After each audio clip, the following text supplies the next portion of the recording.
how to shift that or change that. In fact, Harvard has this saying that, we get into loop tapes, vibrational grooves of feeling, thought, emotion, and they suggest we can have progress loops too, where we don't keep looping around the negative, but we can actually set up a progress loop where we actually loop and consider ways in which we can progress. But anyway, you can change your emotional grooves by being aware of them and just choosing to feel differently and setting certain steps in motion. Now, another way that it's said in, again, in manifesting language, that you want to practice gratitude in order to manifest. So again, I'm grateful for this limo, I'm grateful for whatever. But to the degree that you're feeling blessed, like, oh, I feel so good about my life, and I'm expecting these good things to come to me, those two things are said to indicate your degree of allowing. So if you're not really feeling blessed very often, or you're not expecting good things, then you're probably not at a very high degree of allowing.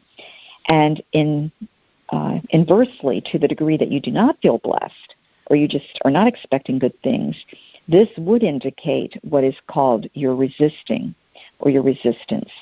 So you want to be more allowing, and you want to feel blessed and expect good things. So there's kind of a formula that I would use in my workshops to understand the world or your world.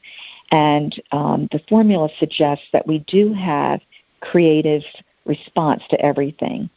And even though control itself is an illusion, we have to let go of control. On the other hand, we do always direct and allow. And we do this dance all the time. I'm going to direct this and I'm going to allow this. So when you start to direct and allow and do that dance, you have more of a creative response. And also you begin to say to yourself, or at least to hold to be true, that what you desire can come to you easily. It can come swiftly. You don't have to know how that's going to happen, and you don't even have to get rational about it. In fact, there's a great quote that says, you remember, logic is death to the miracle maker in you. Isn't that cool? And logic is death to the miracle maker in you, meaning if you want a miracle to happen, don't get too logical. Because, I know for me, like the first time I ever decided to go abroad and do my work, and in June of this year, I'll be taking my 21st trip, I think it is, to Japan to teach. But the first time before I ever did the first trip to teach, I used to say I'd love to be an international healing practitioner. And I saw myself doing that. I never really saw Japan per se, but I did see that concept. But I never knew how it was going to happen, and I didn't get myself that tied up in how it was going to happen. Because if I did, logically, I don't know that I could have made it happen. But just sort of randomly, a physician locally approached me and said, would you like to go to Japan? I need somebody that does energy healing work. And I'm going to do this other part of things, but, I think this would be something that you not only could do, but it would be beneficial to you and to, the people there. So that's kind of how it happened. I couldn't have made that up or made that happen. So just sort of see yourself doing it. You don't know how you get there. And because remember, you're a vibrational being in a vibrational environment, so everything is available to you technically, vibrationally. So just stay aligned and monitor how you're feeling, expect good things to come. And again, you don't have to control your thoughts, but you do want to guide them. You kind of want to direct them just enough that you can allow things that might come in unexpectedly, and in a good way. You can see those things coming in. Now, manifesting has a generational connection too, but it's not limited by it. There's a concept that we tend to live out in a certain way what's happened generationally, because of course we get impacted by our ancestors. So we want to be sure that we check in and say, from a generational standpoint, what have I believed or held to be true through my generational contacts and so forth to be available to me. So don't be limited by your generational connections. And it's also believed, and this was something I used to teach in the MBA program at a university locally for years, that at the heart of every desire is really a desire to feel good. So even when in the Master's in Business Administration class that I taught, it was a communications class, we talked about, what does your client want from you? Well, they want solutions to problems. They want positive exchanges and solutions to problems, but ultimately they want to feel good. So you want the same thing. You want solutions to problems, you want a positive exchange in life, and you want to feel good. So just remember that the emotional grooves, you want to feel good. Now, you must feel better first before your vibration will change. And I know that sounds like, really? That doesn't make sense, but it does, because if you constantly, from this perspective that we've talked about with manifesting, if you've constantly set it up that you think you're going to get bad stuff happening, then, remember, you're going to draw what you focus on and what you give your attention to. So if that's the case, you've got to change any negativity to something positive, and then you'll start to see your vibration change. And it is, by the way, whenever it's a physical type of thing that you're looking to seek, like health or whatever, I want to point this out because this is something that is a big deal with what I teach in Japan and what they say there, that your body naturally wants to be well. It almost proclaims wellness. So you want to align yourself with the natural tendency that your body actually has, which is to be well. So, don't expect illness. And there's another way that it's said, too. I'm trying to remember exactly. It's this idea of when you are told you have an illness, you can decide to heal or you can decide to be sick. Which way is your energy going to go? And if you decide to heal, you're going to give more of your focus to the healing than you are to the remaining sick. So, again, just a few tips that will help you to manifest what it is you're seeking to manifest. So I guess another thing that's really helpful to know is that Source is said to really adore you, and bless you. And you're an integral part of life itself. So this worthiness issue, and I work with people that sometimes say, I don't know, I just don't feel like I'm that good, I don't have high self-esteem, and et cetera.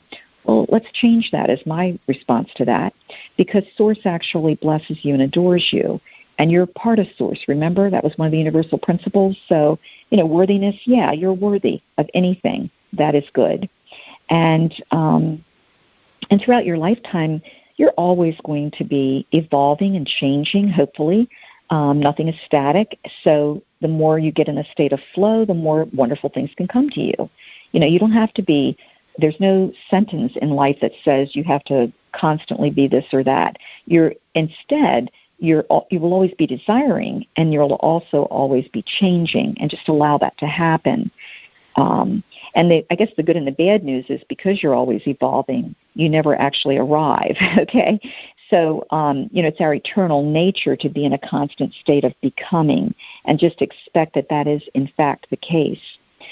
So, let's see. It is time for a break.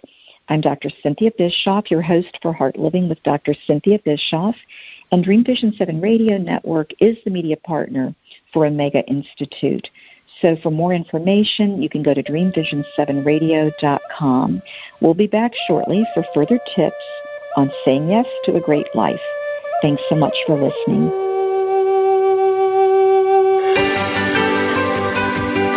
Join us every Wednesday at 2 p.m. and 2 a.m. Eastern on the Dream Vision 7 Radio Network for Heartliving with Dr. Cynthia Bischoff, where you'll discover life wisdom and achieve greater spiritual awareness. Through Cynthia's coaching tips, healing stories, and inspirational interviews, you will improve your relationships, find greater balance, and achieve inner peace today.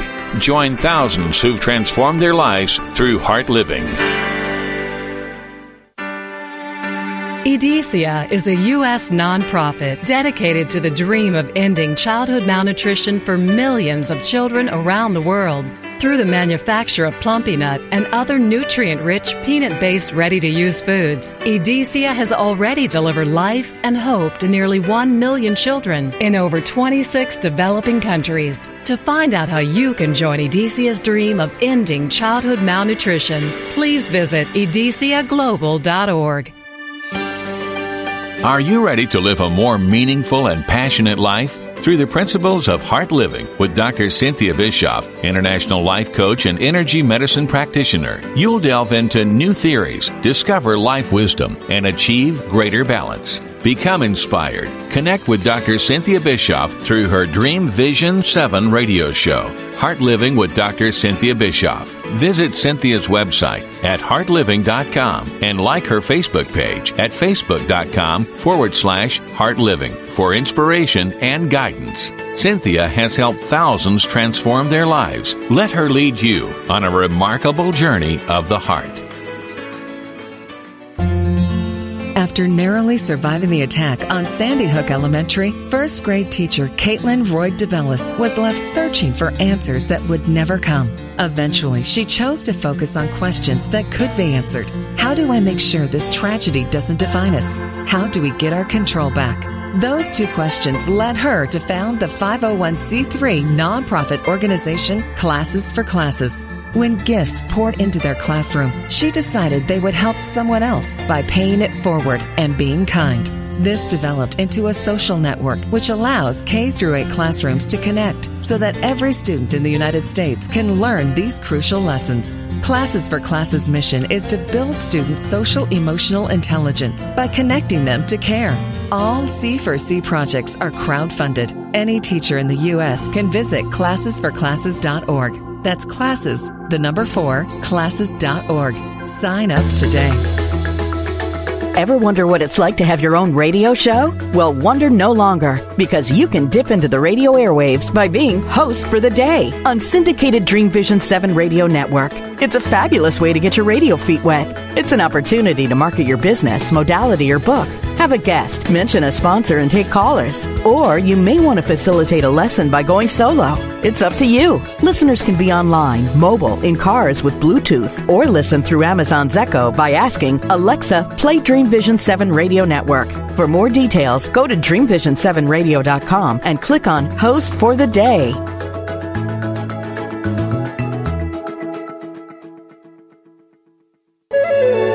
This is Dream Vision 7 Radio Network, uniting mankind with universal love. Our shows are created from the heart, bringing each listener to a place of divine enlightenment. Breathe, relax, and enjoy. Let life flow. Welcome back. You're listening to Dream Vision 7 Radio. I'm Dr. Cynthia Bischoff of the Heartliving with Dr. Cynthia Bischoff show. Dream Vision 7 Radio Network is a media partner for Omega Institute. And our topic today is saying yes to a great life.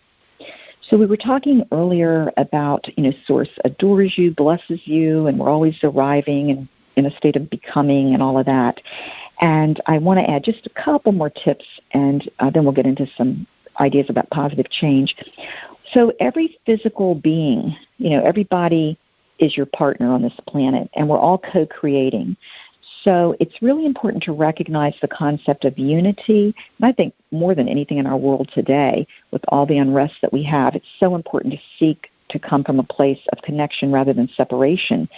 But every physical being on the planet is your partner in co-creating. So you do want to allow for a diverse universe.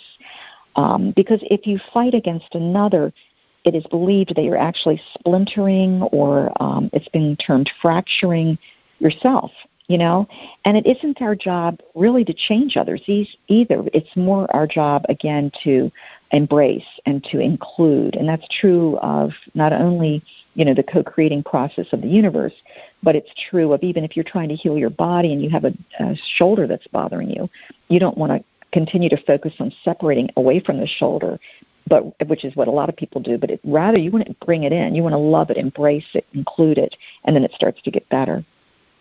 So in addition to that, if you want to help others, you want to be clear and you want to be tuned in as much as you can, because the greatest gift that you can really give another person is your own clarity and joy. So that's, again, what we want to be doing to have a good life and to help others have a good life as well. So let me give you just a few quick pointers for setting and achieving your intentions, and then we're going to go into positive change ideas. So first of all, as I do in my classes, we have an exercise where I mention the intention. So then we move on to, okay, let's set a goal. And when you set a goal, you want to be clear and you want to be specific about what it is you're trying to manifest. Because remember, the more specific you are, you can then in turn start to create a plan for what you want to do and how you're going to be and so on. And I also, when I'm working in a workshop, I have people set a timeline for what they want to do and when, and to set actual dates to complete certain steps. Now, the reason for this, I used to teach an 8-week program, and when people would say, oh, I want to exercise more, I want to eat